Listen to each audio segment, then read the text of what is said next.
সকলোকে নমস্কাৰ জনাই মই স্বাগতম জনাইছোঁ পিয়ৰলি আছামিজ ইউটিউব চেনেল। মই আপোনালোকৰ হোষ্ট বিৰাজ ৰয়। আজি আপোনালোকক এটা ইম্পৰ্টেণ্ট ভিডিঅ' দিবলৈ বিচাৰিছোঁ যিসকলে এইবাৰ আছাম ডাইৰেক্ট ৰিক্ৰুটমেণ্ট বৰ্ডৰ 4th গ্ৰেডৰ যিসকলে ইণ্টাৰভিউ দিবলৈ যাব তেওঁলোকৰ কাৰণে এইটো বিশেষ ভিডিঅ'। আচলতে প্ৰচেছখিনি মই আপোনালোকক জনাব বিচাৰিছোঁ, কাৰণ মই 11 তাৰিখে ইণ্টাৰভিউটো দি আহিছোঁ। গতিকে যিসকলে ভাবিছে যে ইণ্টাৰভিউটো বহুত টাফ হ'ব বা ইণ্টাৰভিউটো কেনেকুৱা প্ৰচেছ হ'ব, আমি কেনেকৈ ইণ্টাৰভিউ ফেচ কৰিব লাগিব, কি কি বস্তুৰ প্ৰয়োজন হ'ব, তেতিয়াহ'লে এই ভিডিঅ'টো আপোনালোকে চাওক প্ৰথমৰ পৰা শেষলৈকে। আপোনালোকে গোটেইখিনি বিষয়ে বুজি পাব, কাৰণ মই নিজে ইণ্টাৰভিউটো দি আহিছোঁ।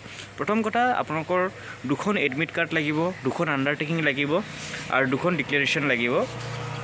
তাৰ লগতে আপোনালোকৰ যিখিনি অৰ্হতা, আপোনালোকৰ মেট্ৰিকৰ এডমিট, মাৰ্কশ্বিট আৰু চাৰ্টিফিকেট। তাৰপিছত হায়াৰ ছেকেণ্ডাৰী যদি আপুনি দিছে তেতিয়াহ'লে আপোনাৰ হায়াৰ ছেকেণ্ডাৰীৰ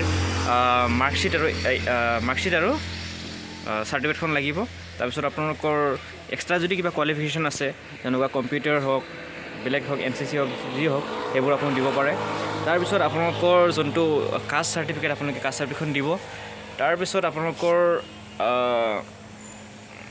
আপোনালোকৰ পেন কাৰ্ড বা ভোট কাৰ্ড এখন আপোনালোকে দিলেই হ'ল, এখন লৈ গ'লে হ'ল। বাকী আপোনালোকৰ 2খন লাগিব এডমিট কাৰ্ড, 2খন আণ্ডাৰটেকিং আৰু 2খন চেল্ফ ডিক্লেৰেশ্যন আপোনালোক লাগিব। তো প্ৰথমতে আপোনালোকে যেতিয়া খানাপাৰা OTI যাব, তেতিয়া আপোনালোকৰ প্ৰথমতে সোমাই পেলাই আপোনালোকৰ চেকিং হ'ব। চেকিং হোৱাৰ পিছত আপোনালোকে লেফ্ট ছাইডত তাতে বহিবলৈ ৱেটিং এৰিয়া আছে, 10টা ৱেটিং এৰিয়া আছে। প্ৰত্যেকটা ৱেটিং এৰিয়াত 50জনকৈ বহে পাৰ চিফ্ট। আপোনালোক তাতে সোমোৱাৰ পিছতে আপোনালোকৰ যিখিনি ডকুমেণ্টছখিনি জমা ল'ব। ডকুমেণ্টছখিনি জমা লোৱাৰ পিছত আপোনালোকক তাৰে পৰা মাতি আনিব ইণ্টাৰভিউ ৱেটিং এৰিয়ালৈ। আপোনালোকৰ ইণ্টাৰভিউ ৱেটিং এৰিয়া ৰাইট ছাইডে হয়। আপোনালোক ইণ্টাৰভিউ ৱেটিং এৰিয়াত যাব। তাৰপিছৰ পৰা তাৰে পৰা আপোনালোকক ইণ্টাৰভিউ এৰিয়ালৈকে মাতিব। তাতে আপোনালোকৰ 2-এজনকৈ মানুহ থাকিব, তাতে আপোনালোকে বহিব লাগিব। তাৰপিছত আপোনালোকক তাৰে পৰা ইণ্টাৰভিউ ৰুমলৈ মাতিব, য'ত 2জনকৈ আপোনালোকৰ ইণ্টাৰভিউ ল'ব। আৰু ইণ্টাৰভিউ বেছি একো টাফ নহয়। আপোনালোকে কি কৰে, কি নকৰে, আপোনালোকে বৰ্তমান কি কৰি আছে তাৰ বিষয়ে অকণমান সুধিব। তাৰ বেলেগ একো নুসুধে, কাৰণ 4th গ্ৰেডৰ হয়, একো নুসুধে। অকল আপোনাক সুধিব আপোনালোকে কি কৰে, চাকৰিটো কিয় লাগে, এইখিনি আপোনাক সুধিব। তাৰ বাহিৰে একো নকৰে। আপোনালোকৰ নামটো সুধিব আৰু আপোনালোকৰ ইণ্ট্ৰডাকশ্যন পৰ্যন্ত আপোনালোকক নুসুধে।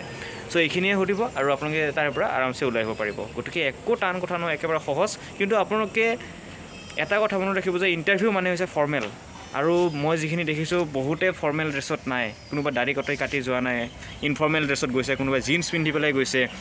আচলতে ইণ্টাৰভিউ বুলি ক'লে একেবাৰে ফৰ্মেলত হ'ব লাগে, ফৰ্মেলত যাব লাগে।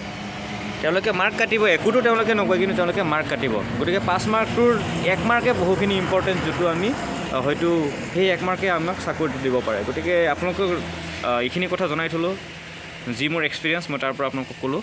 বাকী আপোনালোকৰ কথা, আপোনালোকে যদি ভাল হোৱাটো বিচাৰে নিশ্চয়কৈ মোৰ কথাখিনি এবাৰ হ'লেও ভাবি চাব। এইখিনিয়ে কৈ আজিৰ ভিডিঅ'টো এইখিনিতে সামৰণি মাৰিছোঁ। ধন্যবাদ।